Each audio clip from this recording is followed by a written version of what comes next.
You were taught how to survive. You were taught how to fit in. You were taught how to follow rules, meet expectations, and explain yourself. But you were never taught how powerful your mind actually is. And that omission was not an accident. Because the moment a human being understands the true mechanics of their own mind, they stop being easily controlled. They stop reacting blindly. They stop living on emotional autopilot. They stop mistaking limitation for reality. Right now, as you listen to this, your mind is doing far more than you realize. It is predicting outcomes before they arrive. It is shaping your perception before you form opinions. It is deciding what you notice and what you completely ignore. It is influencing your confidence, your hesitation, your timing, your energy, without ever asking your permission. And the most dangerous part, you've been using only a fraction of it. Welcome to Your Mind Can Do More. Not a motivational speech, not empty optimism, not fantasy, but a recalibration of how your inner world actually works and how it quietly builds the outer one. Let me ask you something simple. Have you ever felt something was wrong before you had proof? Have you ever sensed a decision was right before logic caught up? Have you ever walked away from a situation and later thought, I knew it. I just didn't trust myself? That wasn't imagination. That wasn't coincidence. That was your mind operating at a level you were never trained to recognize. Most people believe the mind exists only to think, to analyze, to plan, to worry. But thinking is only the surface layer. Beneath it is a deeper system, one that processes patterns, emotions, symbols, expectations, and meaning long before conscious thought ever appears. This system is always active, always recording, always responding. It is shaping your life whether you understand it or not. And here is the truth most people never hear. Your results are not determined by how hard you try. They are determined by how your mind has been conditioned to respond. If your inner world is trained for fear, hesitation, and self-doubt, no amount of effort will feel clean. If your inner world is trained for clarity, calm, and direction, progress begins to feel inevitable. This audiobook is not about forcing belief. It's about understanding cause and effect. Your expectations shape your behavior shapes your outcomes reinforce your identity, and your identity feeds back into your expectations. That loop is running right now. The question is, are you running it, or is it running you? Most people live as if the mind is a reaction machine. They wait for circumstances to change before they feel confident. They wait for certainty before they act. They wait for motivation before they move. But the people who change their lives understand something different.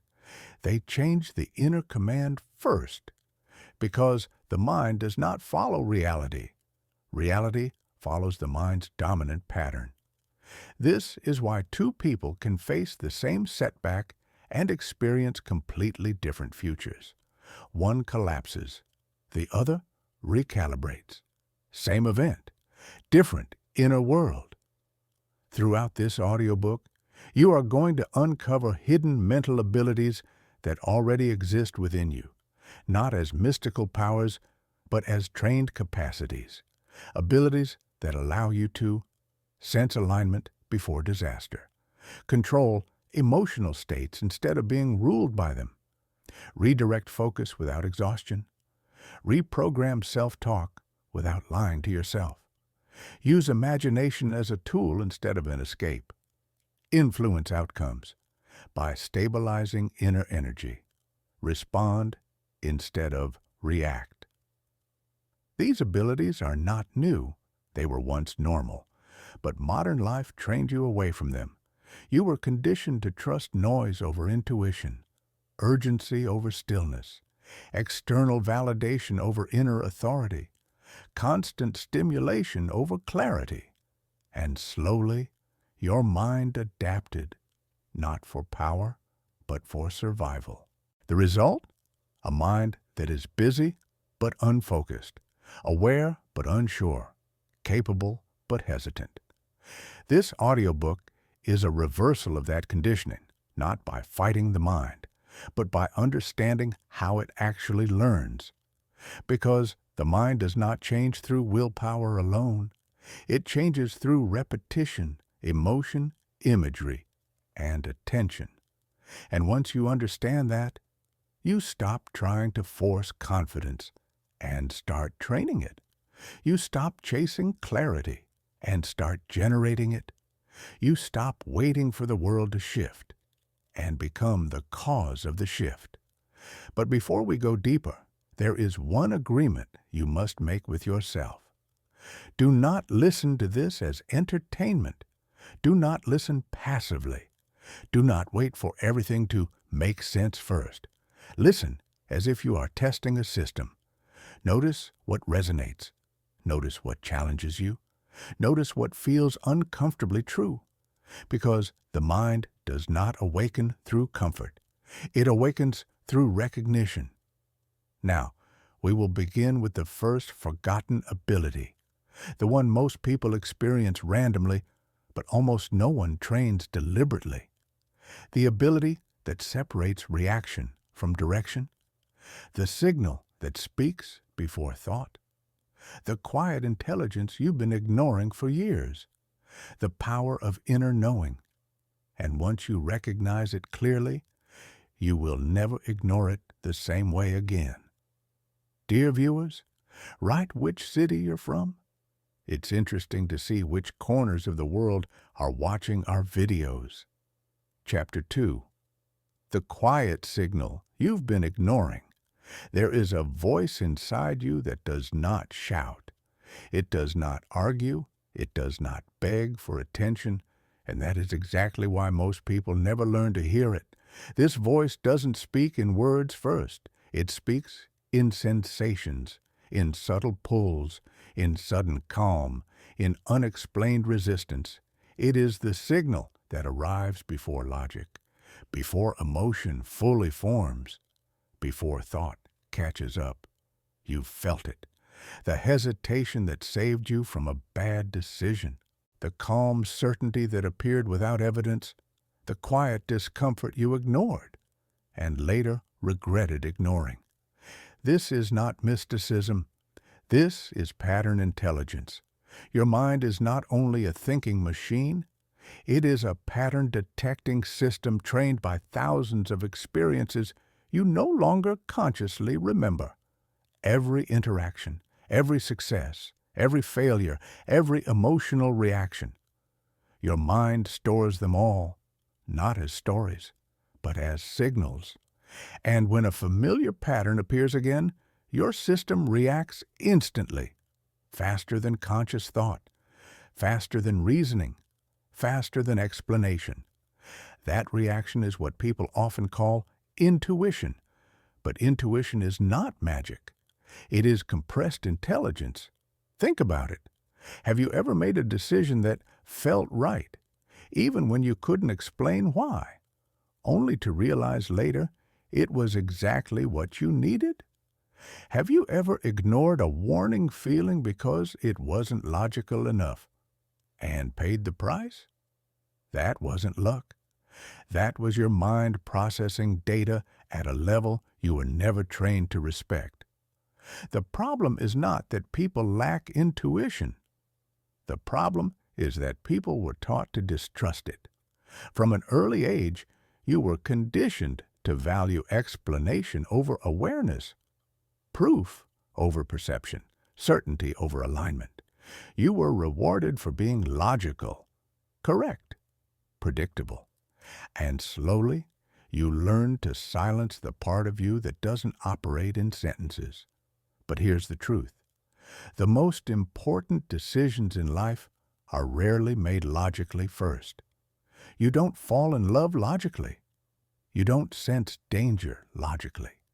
You don't recognize opportunity logically. Logic explains after the decision has already been made internally. This is why people often say, "I don't know why, but something told me."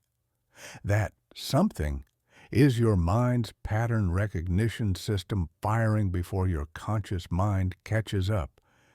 And when you ignore it repeatedly, something dangerous happens. The signal weakens, not because it disappears, but because you stop listening. The mind adapts to what you reward. If you consistently override your inner signal with external noise, your system learns that the signal is irrelevant, and so it speaks quieter and quieter, until one day you say, "I don't trust myself anymore." But the truth is, you trained yourself not to. Now here's the critical shift most people never make. Intuition is not meant to replace thinking. It is meant to guide it. It tells you where to look, not what to conclude. It highlights alignment or misalignment before details arrive. The people who seem to make the right moves effortlessly are not guessing. They are listening. They have learned how to pause before reacting, how to notice subtle internal responses, how to distinguish fear from warning, how to separate anxiety from intuition. And yes, there is a difference. Fear is loud, urgent, chaotic. Intuition is quiet, calm, neutral. Fear pushes. Intuition guides. Fear says, "What if something goes wrong?" Intuition says, "This doesn't align." Most people confuse the two, and that confusion costs them years. So let's begin retraining this ability, not by forcing belief, but by restoring sensitivity. Start noticing your first response, not your second, before you analyze, before you justify, before you explain. What did you feel? Tightness or openness? Resistance or ease? Contraction or expansion? These sensations are not random. They are feedback, and like any skill, they sharpen with attention. The moment you pause and acknowledge them, without judgment, you strengthen the signal. This is why silence is powerful. Not because silence is mystical, but because noise drowns feedback. The mind cannot whisper when it is constantly interrupted. Now, we'll explore why distraction weakens mental power and how reclaiming focus doesn't require effort, only subtraction. Because your mind doesn't need more stimulation, it needs space. And once you create that space, something remarkable happens. Your clarity returns. Chapter 3. Why distraction is the real enemy of human power. There is a reason the modern world feels loud, not just in sound, but in thought. Your mind is rarely quiet anymore, not because it's broken, but because it's constantly interrupted. Notifications, scrolling, endless information, unfinished thoughts stacking on top of each other, and slowly, without realizing it, your mind loses its natural rhythm. Here is the truth most people never hear. Distraction doesn't just steal your time, it steals your depth. Your mind was designed to move in waves, not fragments. When you focus deeply, something extraordinary happens. Thoughts connect, patterns reveal themselves, clarity emerges without force. But when your attention is constantly split, your mind never completes a full cycle. It starts, then stops, then starts again, somewhere else. This creates mental fatigue without meaningful output. You feel busy, but not fulfilled. Stimulated, but not clear. Informed, but not wise. And over time, this constant interruption rewires your brain. You begin to crave novelty over depth, speed over understanding, reaction over reflection. This is not accidental. The modern environment is designed to keep your attention external, because attention is power. The more your attention is scattered, the less agency you have, and the less agency you have, the easier you are to influence. Think about it. When was the last time you sat in silence, without reaching for your phone, without background noise, without multitasking? For many people, silence now feels uncomfortable, not because silence is dangerous, but because it exposes what distraction has been covering. When the noise stops, unresolved thoughts surface, unprocessed emotions rise, questions you've been avoiding begin to speak. And instead of listening, most people distract themselves again. But here's the paradox. The clarity you're searching for does not arrive through more input. It arrives through less. Your mind already knows far more than you think. It just needs room to organize what it knows. This is why some of the greatest breakthroughs in human history happened in moments of stillness. Not because those individuals were smarter, but because they created space for thought to mature. Focus is not effort. Focus is permission. Permission for your mind to complete a thought. Permission for insight to surface. Permission for intuition to integrate with logic. When you remove distractions, your mind doesn't collapse. It expands. At first, it may feel restless, like withdrawal. Thoughts may jump around. Impulses may arise. That's normal. You are witnessing the residue of overstimulation leaving your system. If you stay with it, without forcing calm, something shifts. Your breathing slows. Your thoughts lengthen. Your awareness deepens. And suddenly, ideas that felt distant become obvious. This is not magic. This is what your mind does when it is allowed to function properly. Now understand this clearly. Mental power is not about thinking harder. It's about thinking uninterrupted.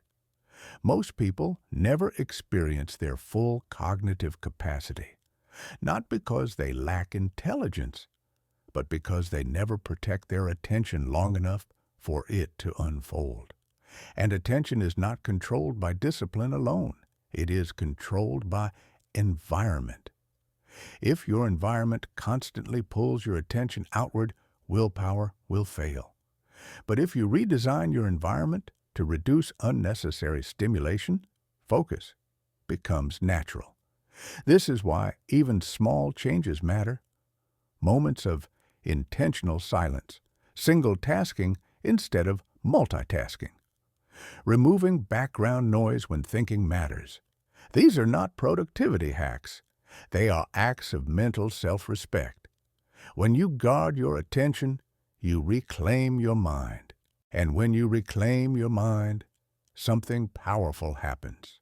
You begin to notice how much of your life has been lived on autopilot. Habits, reactions, beliefs you never consciously chose. Which leads us to the next layer of your mind's power. Because beneath distraction lies conditioning, and beneath conditioning lies choice. Now, we will uncover how unconscious programming shapes your decisions, and how awareness gives you back the steering wheel. Because the moment you see the pattern, you are no longer controlled by it. Chapter 4.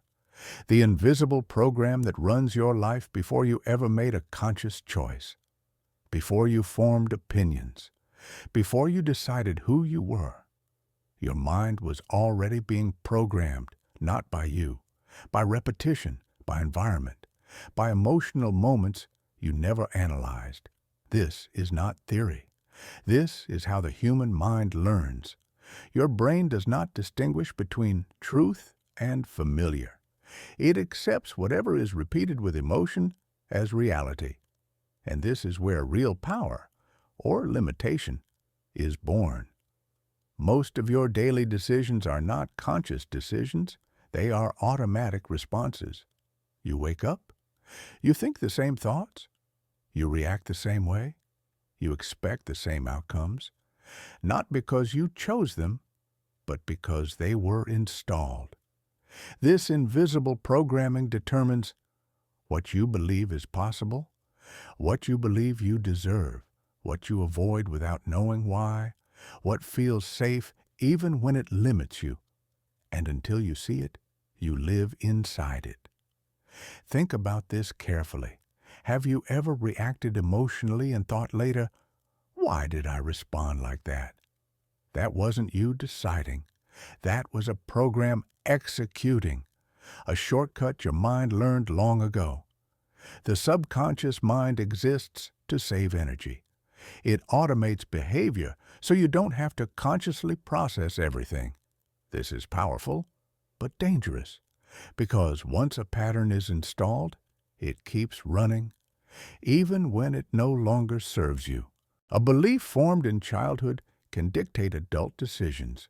A fear created once can limit decades of potential. A single emotional experience can shape identity, and most people never question it. They mistake familiarity for truth. But here's the key. Awareness interrupts automation. The moment you observe a pattern, you create distance from it. You stop being the program and become the observer. This is why self-awareness feels uncomfortable at first. You begin noticing repeated thoughts, predictable emotional reactions, automatic assumptions, internal resistance. And for the first time, you realize this isn't happening to me, this is happening inside me. That realization is the beginning of freedom. Because once you see the program, you can rewrite it. But rewriting does not happen through force. It happens through replacement. Your mind does not delete programs easily. It overwrites them. Old patterns weaken when new ones are repeated with intention and emotion. This is why willpower alone rarely works.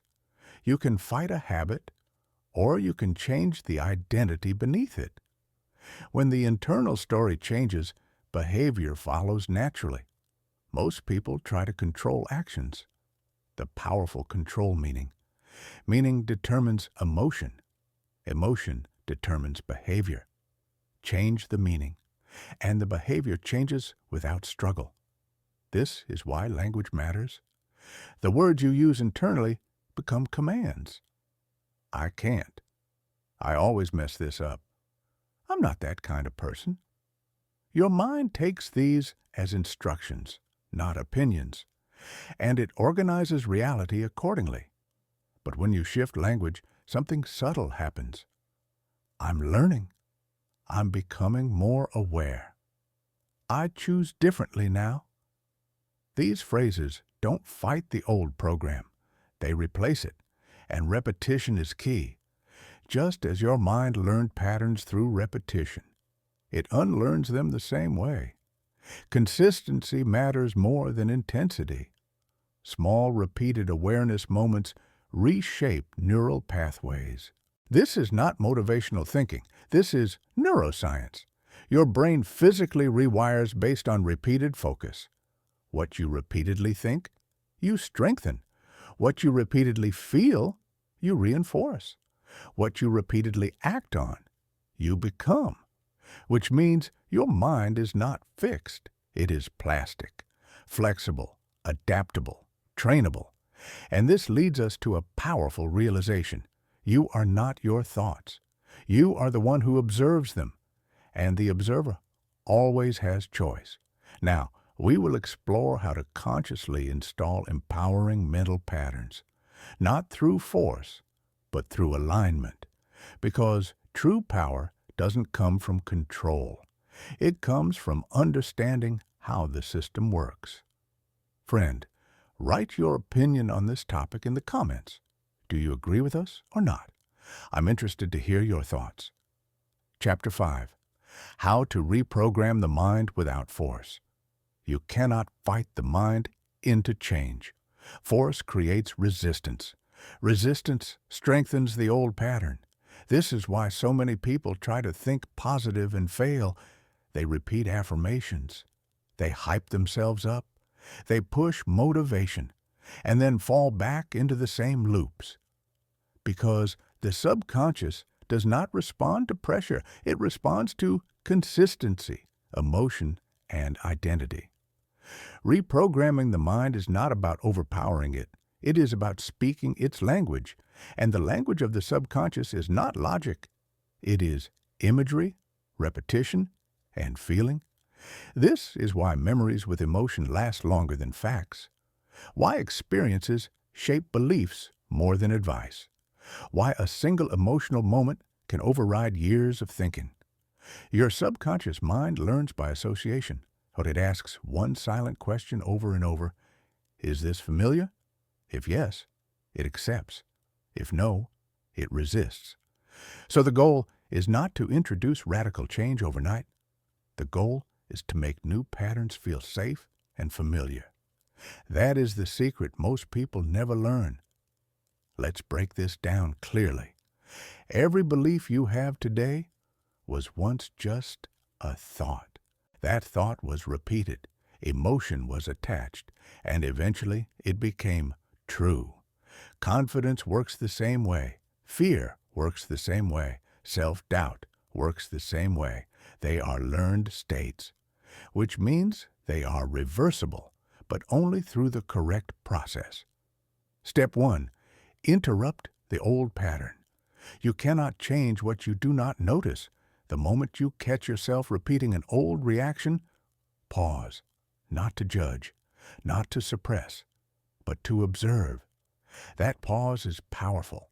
It creates a gap between stimulus and response, and inside that gap, choice appears. This is where real power begins. Step 2. Introduce a new interpretation, not a lie, not a fantasy, a better meaning. Instead of, this always goes wrong, shift to, this is unfamiliar and I'm learning. Instead of, I'm not good at this, shift to, I haven't practiced this enough yet. Your subconscious does not argue with gentle upgrades. It resists extremes, but accepts progression. Step 3. Repeat with emotion. Repetition without emotion is weak. Emotion without repetition fades. But when you combine both, change becomes permanent. This is why visualization works.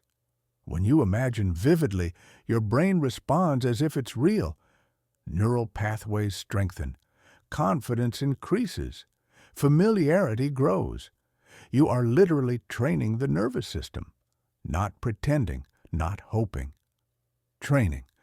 The mind does not know the difference between real and vividly imagined experience. That is a gift or a trap. Most people unknowingly visualize failure every day. They replay past mistakes. They imagine worst-case outcomes. They rehearse fear and wonder why anxiety feels automatic. You are always rehearsing something. The question is, what? Reprogramming means becoming intentional with rehearsal. See yourself responding calmly. See yourself focused. See yourself handling pressure with clarity, not perfectly, progressively. The subconscious prefers believability over perfection. Step 4. Align identity. Behavior does not change long-term unless identity changes first. If you see yourself as someone who struggles, your mind will protect that identity. If you see yourself as someone learning control, your actions shift naturally. Identity is the strongest program of all. It answers the question, who am I? And the mind works tirelessly to prove that answer correct. Change the identity, and the system reorganizes. This is why small wins matter. Each small success becomes evidence. Evidence reshapes identity. Identity reshapes behavior. Behavior reshapes results. This is not motivation. This is mechanics. And here is the most important part. Reprogramming is not a one-time event. It is a practice. Just like physical training, you don't lift once and expect strength. You train consistently, and strength becomes normal. Mental power works the same way. Gentle repetition beats intense effort. Consistency beats motivation. Awareness beats force. And over time, something incredible happens. What once required effort becomes automatic. Calm becomes natural. Focus becomes familiar. Confidence becomes default. And when that happens, life begins responding differently. Not because the world changed, but because you did. Now, we will explore how emotion shapes reality and how mastering emotional response unlocks levels of control most people never experience. Because emotion is not weakness, it is fuel. And when directed correctly, it becomes power. Chapter 6. Emotion is the engine. Learn to drive it. Most people believe emotion is something that happens to them, that emotions rise, take over, and disappear when they want. That belief alone keeps them powerless.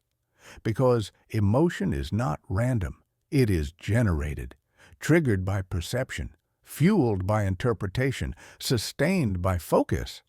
Which means if you learn to control perception, interpretation, and focus, you gain control over emotion. And when you control emotion, you control behavior. When you control behavior consistently, you control outcomes. This is the hidden hierarchy of power. Let's make something very clear. Emotion is not the enemy. Suppression is. People who try to stay calm by pushing emotions down end up exploding later. People who deny fear remain controlled by it. True mastery comes from directing emotion, not eliminating it. Emotion is energy, and energy always needs direction. Think of emotion like fire. Uncontrolled, it destroys. Contained, it warms. Directed, it powers engines. Your mind works the same way. Anger, fear, excitement, desire, these are not flaws. They are raw fuel. The problem is most people let the fuel burn randomly. They don't steer it. Let's break down how emotion actually works. Every emotional response follows this sequence. Event, interpretation, emotion, action, result. The event is neutral. Two people can experience the same situation and feel completely different emotions. Why? Because interpretation is the switch. One person interprets pressure as threat. Another interprets pressure as challenge. Same event. Different meaning, different emotion, different outcome. Your power lives in interpretation, but interpretation happens fast, almost automatically. That's why awareness is the first step. You cannot change what you don't notice. So begin here. When an emotion rises, ask, what am I telling myself right now? Not what happened, what it means. Fear often means, this could go wrong.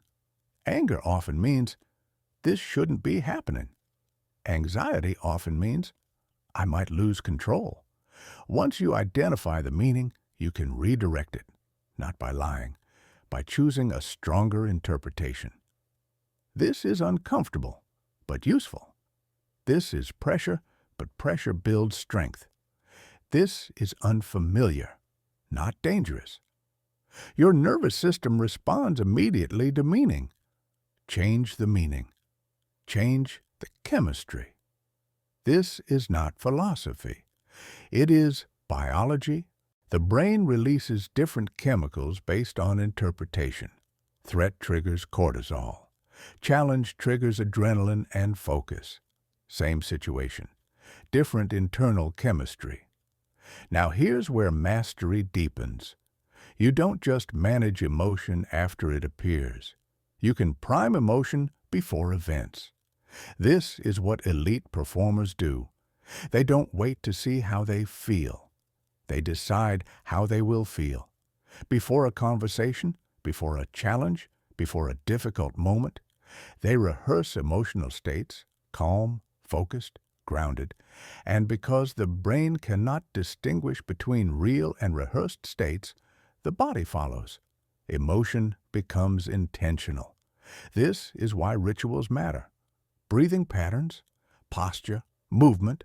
Your body is a lever for your mind. Slow breathing signals safety. Upright posture signals confidence.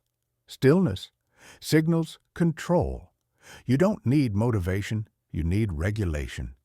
And here is a truth most people never hear. You cannot think your way out of an emotional state, but you can physically shift it. Change breathing. Emotion shifts. Change movement. Emotion shifts. Change posture. Emotion shifts. The body leads. The mind follows. This is why athletes warm up emotionally as much as physically. This is why calm people appear powerful. They are not calm because life is easy. They are calm because they know how to regulate. Now let's talk about emotional memory. Every strong emotional experience leaves a mark. Your subconscious remembers what felt intense. This is why trauma lasts. This is why confidence grows. The mind remembers what to repeat and what to avoid. When you consciously create positive emotional experiences tied to effort, learning, and growth, you rewire motivation itself. Your brain begins associating effort with reward.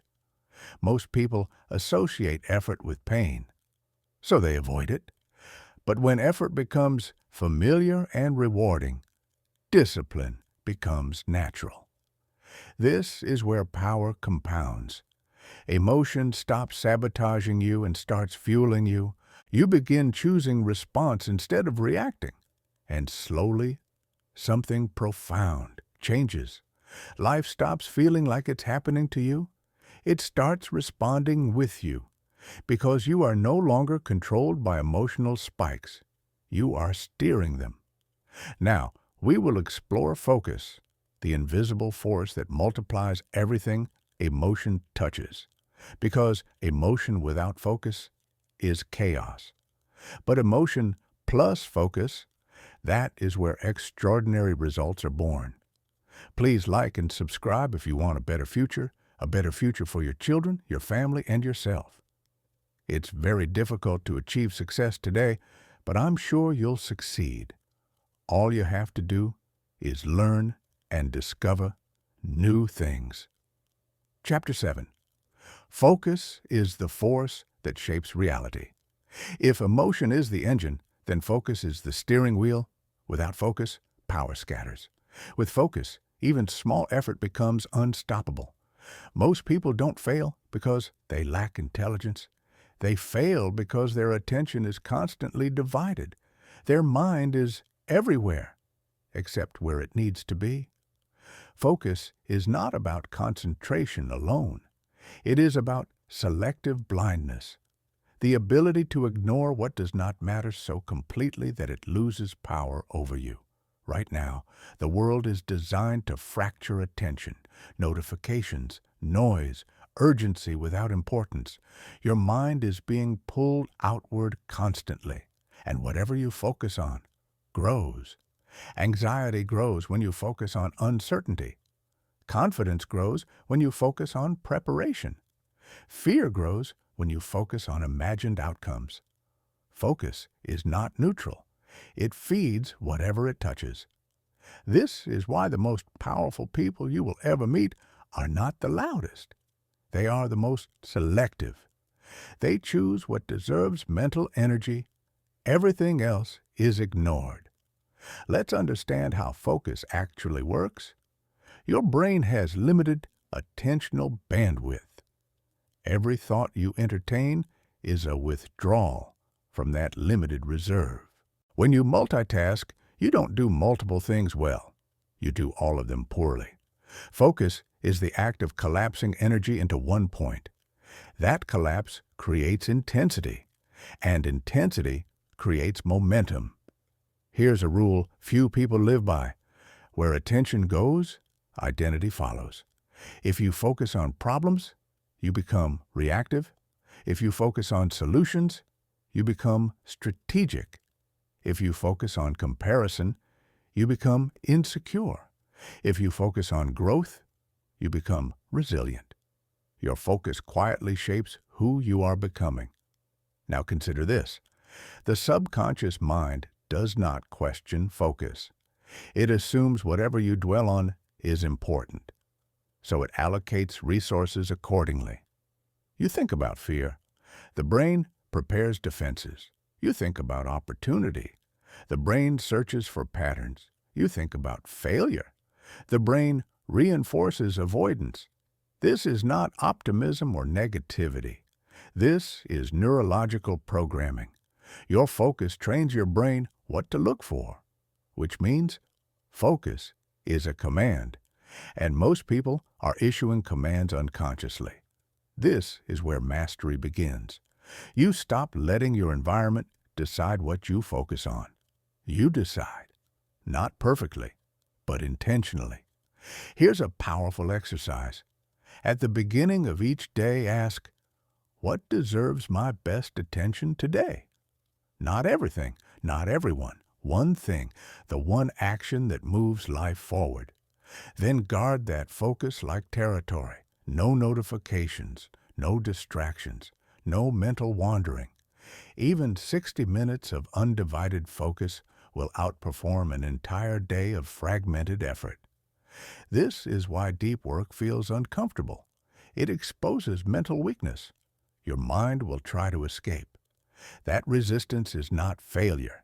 It is training. Focus is a muscle. It strengthens under pressure. And here's the truth that changes everything. You don't find focus. You build tolerance for boredom. Most distraction is avoidance. Avoidance of silence. Avoidance of effort. Avoidance of being alone with thought. When you can sit with discomfort without reaching for stimulation, your focus sharpens automatically. Stillness is not emptiness. It is readiness. Now let's go deeper. Focus is also emotional. You cannot sustain attention on what you don't care about, which means meaning fuels focus. This is why purpose matters. When an action connects to identity, focus becomes effortless. Ask yourself, why does this matter to who I am becoming? Not to results, to identity. When focus aligns with identity, resistance dissolves. This is how high performers enter flow. Flow is not mystical. It is complete alignment between attention, emotion, and intention. Time disappears. Self-consciousness fades. Performance peaks. Flow is available to anyone who can sustain focus long enough. But you must earn it. Through practice, through discipline, through repeated return to the present task. And now, a critical warning. What you focus on repeatedly becomes normal. This includes stress. Many people normalize anxiety by focusing on it daily. They mistake familiarity for truth. But just because a thought is familiar does not mean it is accurate. Your mind is a storyteller. Focus determines which story is told. So choose carefully, because your future self is being shaped by what you give attention to today. Now, we will explore belief, the invisible architecture that determines how far focus and emotion can take you.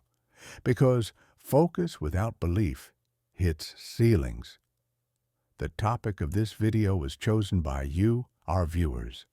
In most of our videos, we remind you that you can write interesting topics you would like to hear about in the comments. We take the most interesting ones into consideration. Today's video topic was suggested by one of our viewers in the comments. Nancy, thank you for this theme. If you want us to cover a topic that interests you, write it in the comments. This will help us make videos on topics that are interesting to you, our viewers. Chapter 8. Belief is the invisible architect of your life. Focus directs energy. Emotion fuels it. But belief? Belief decides how far that energy is allowed to go. Belief is the quiet ceiling above your potential. You don't rise to the level of your goals. You fall to the level of your beliefs. Most people never question theirs. They inherit them, absorb them, accept them as truth, and then wonder why life feels limited. Belief is not what you say you believe. Belief is what your nervous system expects. It is revealed under pressure. When things get hard, do you expect growth or collapse? When opportunity appears, do you lean forward or hesitate? When uncertainty shows up, do you explore or retreat? Those reactions expose belief. Beliefs are not thoughts. They are assumptions about reality, assumptions that operate automatically. This is why logic alone doesn't change belief. You can know something intellectually and still not believe it emotionally. Belief lives deeper than words. It lives in experience. And here's the critical insight. Your mind filters reality based on belief. Two people can face the same situation and see completely different worlds. One sees danger, the other sees opportunity. Same facts, different beliefs. Your brain is constantly answering one question. What kind of world am I in? Safe or hostile? Abundant or scarce? Predictable or chaotic? Your belief answers that question, and your behavior follows. Now understand this clearly. Belief is not about positivity. It is about expectation. If you expect effort to be rewarded, you persist longer. If you expect rejection, you avoid action. If you expect failure, you interpret setbacks as proof. Belief turns neutral events into meaning. That meaning shapes identity, and identity shapes destiny. Here's the trap most people fall into. They wait for evidence before changing belief. But belief determines what evidence you notice. This creates a closed loop. You see what you expect what you see, and the loop tightens. Breaking it requires deliberate belief installation, not affirmations, not wishful thinking, but controlled exposure to new evidence. Belief changes when your nervous system experiences contradiction, when reality violates expectation. That's why growth feels uncomfortable. Your old beliefs resist replacement. They fight for survival. Let's talk about limiting beliefs. These often sound reasonable. I'm just not good with money. I'm not the confident type. People like me don't succeed.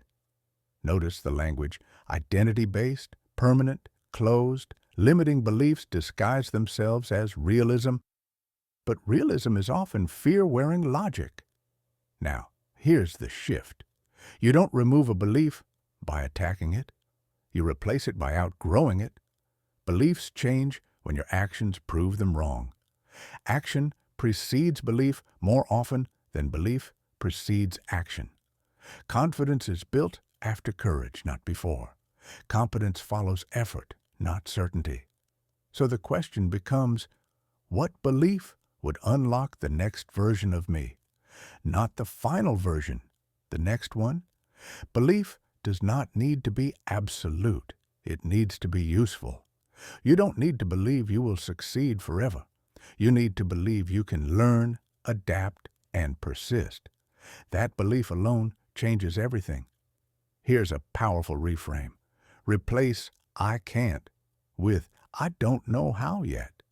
Replace "that's impossible" with "that's unfamiliar." Replace "I'm not that person" with "I'm becoming that person."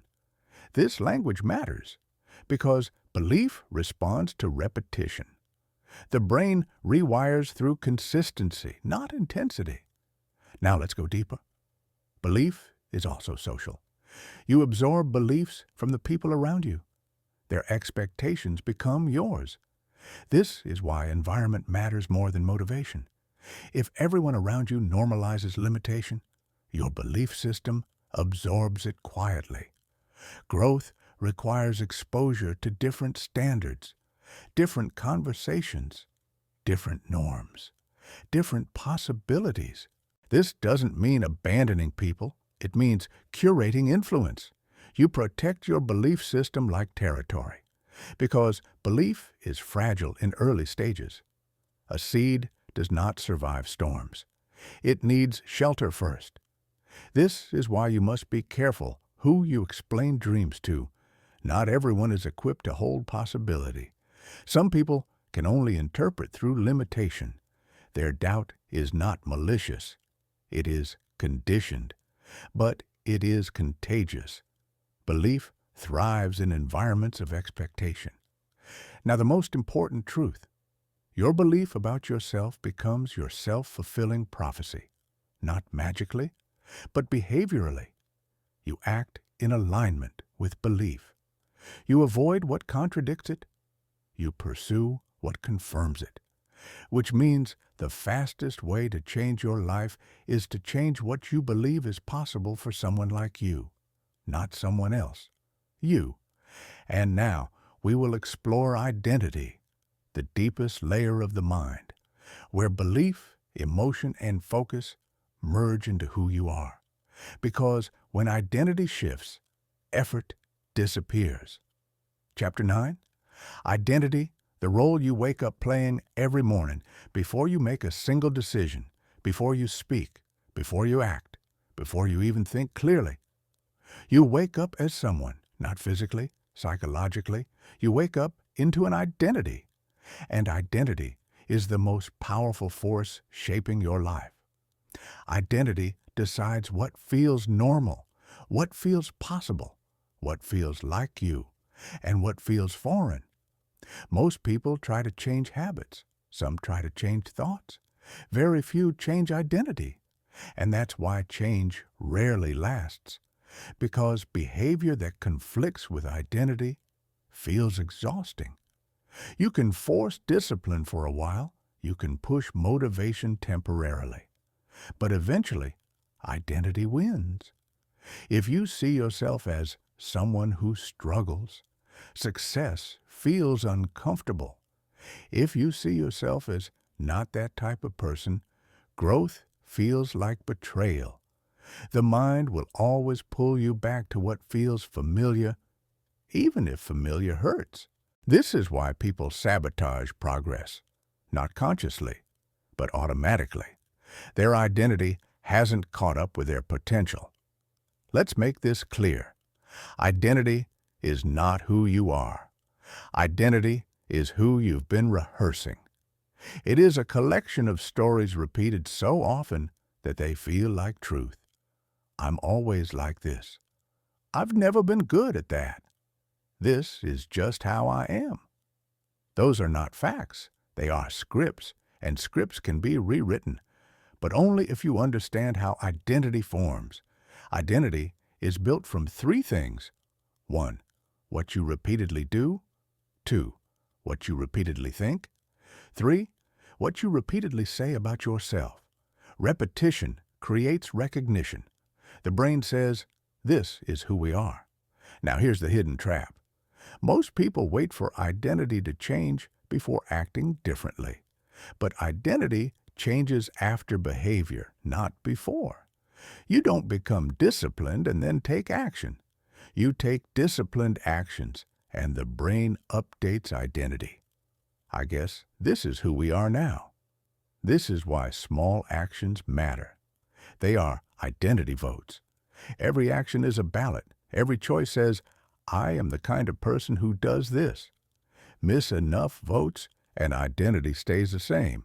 Cast enough votes, and identity shifts quietly. This is also why inconsistency hurts confidence, because your brain is watching. It is tracking alignment. Now here's a crucial insight. Identity does not respond to intention. It responds to evidence. You can say you're becoming someone new, but your brain asks, based on what? Evidence comes from behavior, from choices made when no one is watching, from actions taken without applause. That's where identity is forged. This is why private victories matter more than public wins. Now let's talk about identity conflict. When you try to grow, your old identity resists. It whispers, "Who do you think you are? This isn't you. You're pretending." That voice is not intuition. It's protection. Your mind is protecting familiarity because unfamiliar identity feels unsafe at first, even if it leads somewhere better. This is why growth often feels like loneliness. You are shedding an old version of yourself before the new one feels real. There's a gap, a void, and most people retreat there. They go back to the old role because at least it's known. But that void is sacred. That void is where identity is rewritten. Here's the rule: never argue with the old identity. Outgrow it. You don't convince it. You replace it with action. You don't say, "I am confident." You act with courage once, then again, and the brain adjusts. You don't say, "I'm focused." You protect 1 hour of deep work, then another. Identity updates silently. Now let's shift this to power. High performers don't wait to feel like leaders. They behave like leaders early, not arrogantly, but responsibly. They take ownership. They show up prepared. They speak clearly. And the identity follows. This is why role models matter. Not to copy them, but to borrow identity temporarily. Your brain learns by observation. When you immerse yourself in environments where a higher identity is normal, your mind adapts faster. This is also why isolation can be dangerous if you don't control your inner dialogue. Identity can collapse in silence if you don't reinforce it with action. So here's the question that changes everything. What kind of person would handle this situation well? Not what would they do once, but who would they be consistently? And then you act as that person would, even when it feels unnatural. Especially when it feels unnatural, because unnatural today becomes normal tomorrow. Identity is not found. It is built. And once identity shifts, discipline becomes alignment. Effort becomes expression. And life stops feeling like resistance. Now, we will explore emotion, the fuel that powers identity and the force that either amplifies or sabotages your mind. Because an unmanaged emotional system will override even the strongest identity. Chapter 10. Emotion, the invisible hand on the steering wheel. You like to believe you are logical. You like to believe your decisions come from reason, analysis, careful thought. But most of the time, that's not what's happening. Emotion drives first. Logic explains later. Emotion is the invisible hand on the steering wheel of your mind. You can have the best intentions in the world, the clearest goals, the strongest plans. But if your emotional system is unmanaged, it will hijack everything. This is where most people lose control. Not because they're weak, but because they were never taught this truth. The mind does not obey logic under emotional pressure. When emotion spikes, the thinking brain goes offline, and the survival brain takes over. That's when you procrastinate. That's when you self-sabotage. That's when you react instead of choose. This is why emotional mastery is not self-help. It is self-command. Let's break this down. Every emotion is a signal, not a command. Fear is information. Anger is information. Anxiety is information. But most people treat emotions like orders. I feel tired, so I stop. I feel scared, so I avoid. I feel overwhelmed, so I quit. Emotion becomes authority, and authority becomes habit. Over time, your nervous system learns we act based on feeling. That's not freedom. That's conditioning. High performers don't feel less emotion. They interpret emotion differently. They feel fear and still act. They feel doubt and still show up. They feel resistance and still continue, not because they are superhuman, but because they separated signal from response. This is the first rule of emotional mastery. Feeling is not instruction. Emotion tells you something's happening. It does not tell you what to do. Now let's talk about the most dangerous emotional pattern, avoidance. Avoidance feels like relief, but relief is a trap. Every time you avoid discomfort, your brain learns this feeling is dangerous, and it grows stronger. Anxiety avoided becomes anxiety amplified. Fear avoided becomes fear reinforced. That's how emotional prisons are built, brick by brick, choice by choice. On the other hand, every time you stay present with discomfort, the brain learns we can handle this, and the emotion loses power. This is not theory. This is how neural conditioning works. Now let's talk about emotional regulation. Most people think regulation means suppression. It doesn't. Suppression is pushing emotion down. Regulation is creating space around it. You don't fight emotion. You widen awareness. You notice there is tension in the body. There is heat in the chest. There is pressure in the mind. You observe without judgment. And when you observe without resistance, the emotion passes faster. Emotion feeds on attention and resistance. What you fight, you fuel. What you allow, you dissolve.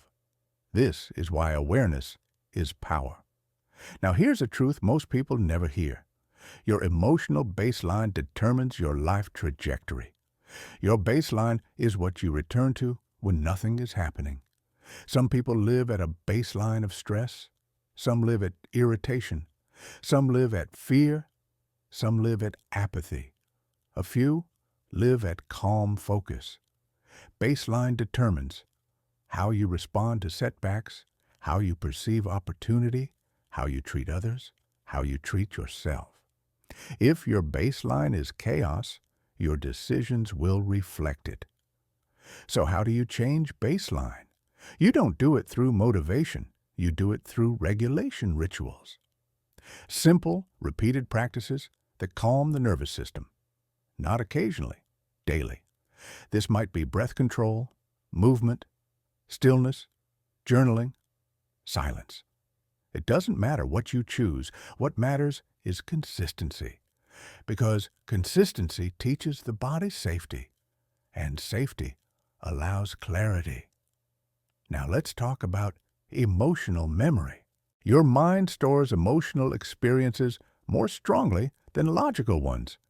That's why past failures still sting. That's why certain situations trigger old reactions. Your body remembers, even when your mind wants to move on. This is why healing is not intellectual. You don't think your way out of emotional loops. You re-experience safety in similar situations. You rewrite the emotional ending.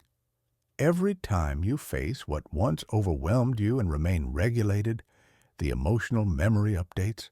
The charge decreases. The trigger weakens.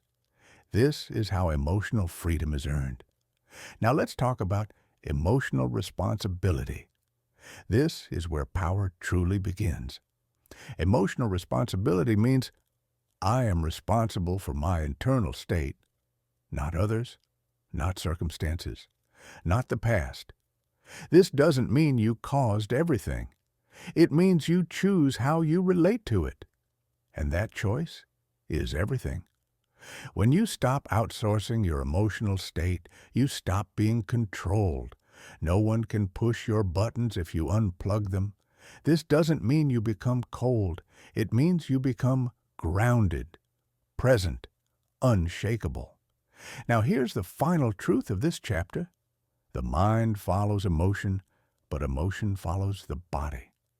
Change the body. You change the emotion. Posture, breathing, movement, stillness. These are not minor details. They are switches. This is why discipline often begins physically. You sit up, You breathe slower, you move with intention, and suddenly clarity returns, emotion settles, the mind follows. Now we will go deeper into focus, not attention, not concentration, but deep, sustained mental direction. Because without focus, even a powerful mind scatters itself, and scattered power never changes the world.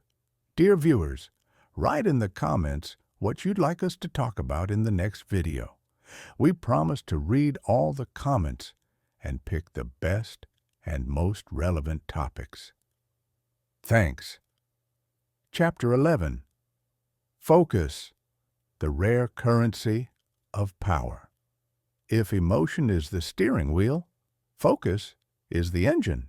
Without it, nothing moves far. Everything starts and stops. This is the hidden reason most people never reach their potential. Not lack of talent, not lack of intelligence, not lack of opportunity. They lack directed attention. Their mind is everywhere except where it matters. Focus today is rare, not because it's hard to learn, but because the world is engineered to destroy it. Notifications, endless content, constant urgency, artificial deadlines. Every system profits from your distraction. Because a distracted mind is predictable, reactive, easily influenced. A focused mind is dangerous. It sees through noise. It builds momentum. It finishes what others abandon. Here's the truth no one tells you.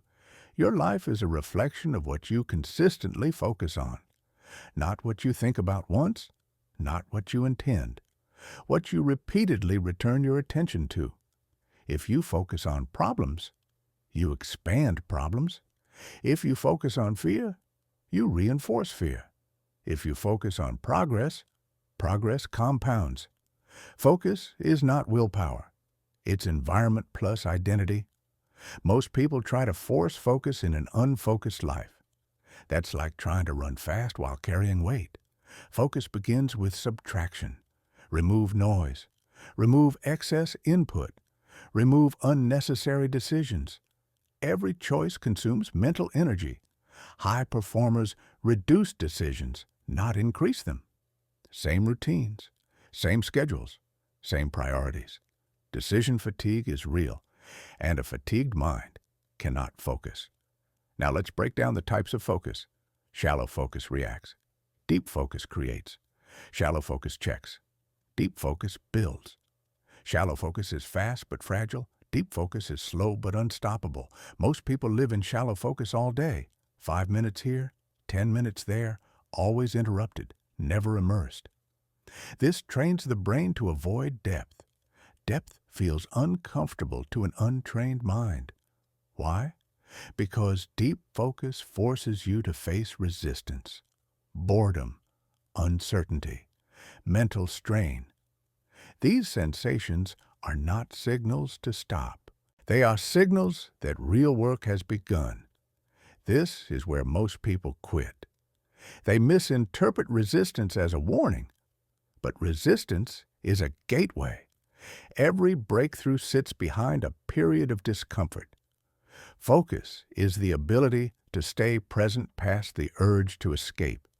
Now here's a critical distinction. Focus is not intensity.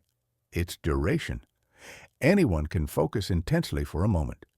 Few can sustain attention calmly for long periods. Sustained focus rewires the brain. It strengthens neural pathways associated with clarity, memory, and execution. This is why deep work feels exhausting at first. You're training a muscle that's been neglected, but once trained, it becomes your unfair advantage. Now let's talk about identity. You don't focus because you try.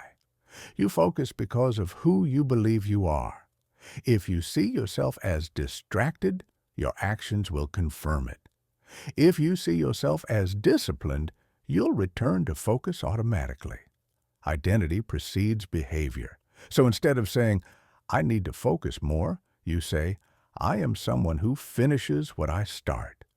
Subtle shift, massive impact. Now let's talk about attention hygiene. Your mind is shaped by what you consume: content, conversations, music, media. If you flood your mind with noise, don't expect clarity. You cannot think deeply while constantly feeding shallow input. High-level thinkers are selective. They protect their mental space, not because they're antisocial, but because they understand the cost of distraction. Now here's a rule that changes everything: one priority per season. Most people fail because they try to improve everything at once. That fragments focus. Progress accelerates when attention narrows. One skill, one project, one direction. Finish before you expand. Depth before breadth. This is how mastery is built. And mastery is magnetic. Now let's talk about the fear beneath distraction. Distraction often hides fear. Fear of failure. Fear of success. Fear of committing. If you never fully focus, you never fully risk. So ask yourself, what am I avoiding by staying distracted? Because clarity demands responsibility, and responsibility scares an untrained mind. But responsibility is also freedom. Now here's the final truth of focus. Focus is not about controlling the mind. It's about choosing where to place it, again and again. You will drift. That's normal. Power is not never drifting. Power is noticing and returning. Each return strengthens you. Each return builds authority over your attention, and authority over attention is authority over life. Now, we'll move deeper into belief. Not surface-level belief, but the invisible assumptions that quietly govern every decision you make. Because until belief changes, behavior only pretends to. Chapter 12. Belief, the invisible architect of your reality. Before any action is taken, before any habit is formed, before any outcome appears, a belief is already in place. Belief is not motivation. It is not optimism. It is not positive thinking. Belief is quieter than that. Belief is the assumption you stop questioning. And what you stop questioning becomes your ceiling. Most people think belief is something you choose. It's not. Belief is something you absorb from childhood, from environment, from repetition, from emotional experiences. You didn't decide most of your beliefs. You inherited them, and now they quietly run your life. Here's the uncomfortable truth. You don't act based on what you want. You act based on what you believe is possible for someone like you. That phrase, someone like me, is where dreams either live or die. Two people can hear the same idea. One feels inspired, the other feels resistance. Same information, different belief systems. Belief filters reality. It determines what you notice, what you ignore, what you attempt, what you abandon before starting. Your mind is constantly asking one question: is this safe within my identity?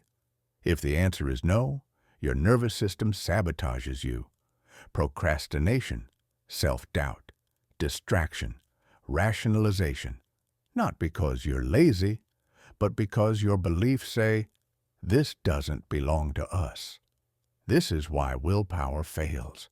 You can't outwork a belief that says you don't deserve more. You can't discipline yourself into an identity you secretly reject. Now let's expose the most common limiting beliefs. I'm not good with money. I'm just not confident. People like me don't succeed. I always mess things up. It's too late for me. That's for other people. These are not facts. They are stories repeated long enough to feel true. Beliefs gain power through repetition and emotion. A belief formed during pain becomes deeply rooted. Your mind remembers the emotion and builds rules to avoid it again. This is why fear-based beliefs feel convincing. They once protected you, but protection can turn into a prison. Now here's the critical shift. Beliefs are not permanent. They are patterns, and patterns can be rewritten, but not by arguing with them. You don't fight beliefs with logic. You replace them with experience. Belief changes when the mind witnesses contradiction.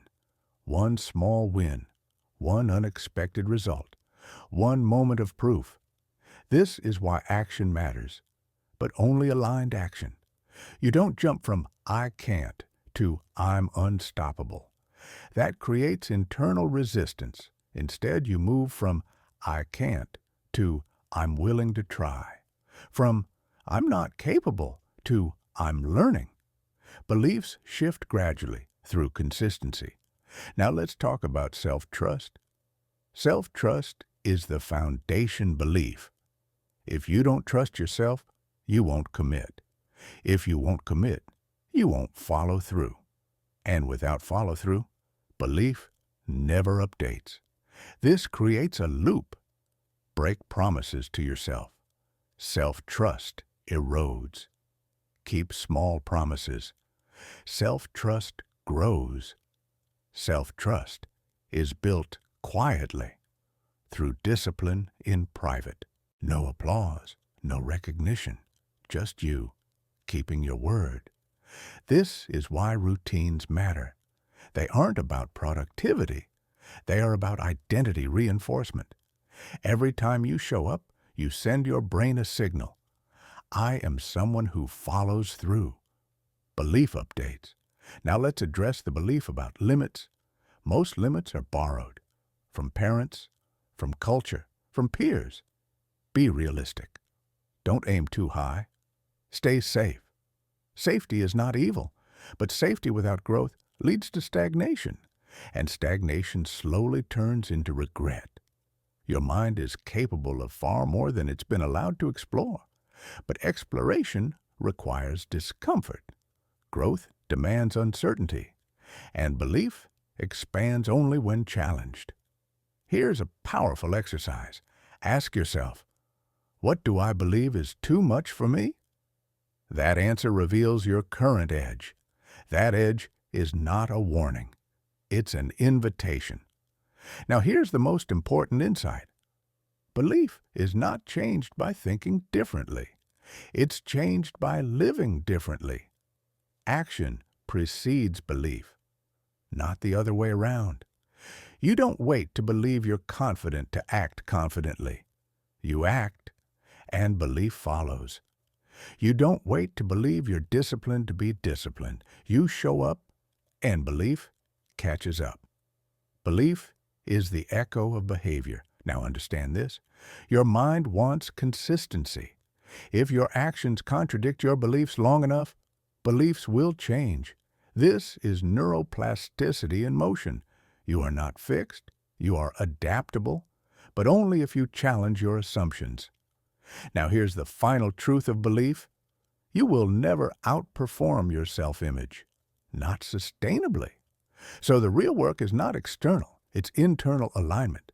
When belief shifts, behavior feels natural, effort decreases, resistance fades, and progress accelerates. Now, we'll go deeper into emotional mastery, because belief may set the direction, but emotion determines whether you stay on the path. Chapter 13. Emotional Mastery. The hidden switch behind every decision. If belief is the blueprint, emotion is the electricity. Belief tells you what is possible. Emotion decides whether you move. This is where most people lose control of their lives, not because they lack intelligence, but because they are ruled by emotional reactions they never learned to master. Your mind may understand logic, but your body listens to emotion. And emotion is fast. Faster than thought. Faster than reason. Faster than intention. That's why you can know what to do and still not do it. Emotion hijacks behavior, anger, fear, doubt, shame, excitement, comfort. These are not weaknesses, they are signals. But untrained signals become dictators. Here is the truth most people avoid. You do not make most decisions consciously. You react emotionally, then justify logically. The mind explains. The emotion decides.